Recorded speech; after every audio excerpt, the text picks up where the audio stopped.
जुन्या पेन्शनच्या मागणीसाठी राज्यातील 17 लाख शासकीय कर्मचारी आजपासून संपावर।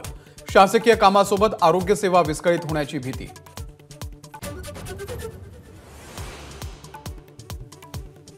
जुन्या पेन्शनच्या मागणी संदर्भामध्ये कर्मचारी संघटना आणि सरकारमध्ये चर्चा। अर्थसंकल्पीय अधिवेशनापर्यंत तोडगा काढू, मुख्यमंत्र्यांचं आश्वासन।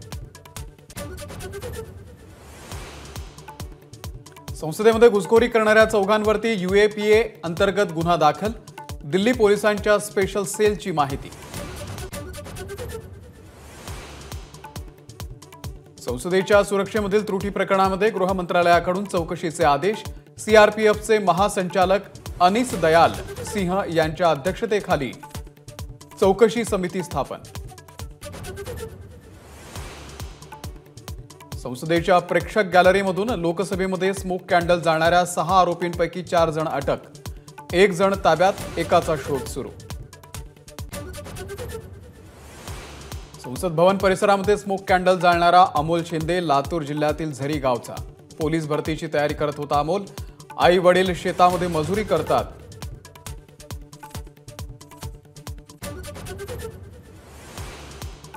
पुणे लोकसभा पोटनिवडणूक लवकरात लवकर घ्या, हायकोर्टाचे निवडणूक आयोगाला आदेश। हायकोर्टाच्या निर्णयाच्या विरोधात निवडणूक आयोग सुप्रीम कोर्टात जाण्याची शक्यता। छत्रपती शिवाजी महाराज टर्मिनस आणि मेट्रो स्थानक भुयारी मार्गाने जोडणार। CSMT ते आझाद मैदान 350 मीटर लांबीचा आणि 18 मीटर रुंदीचा सबवे उभारण्याची योजना।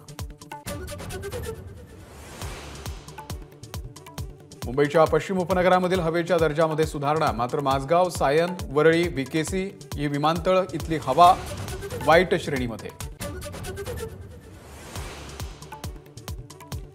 दक्षिण आफ्रिका विरुद्ध भारत यांच्यामध्ये आज तिसरा आणि अखेरचा T20 सामना। दक्षिण आफ्रिकेची 1-0 अशी आघाडी। टीम इंडियासमोर मालिका वाचवण्याचं आव्हान।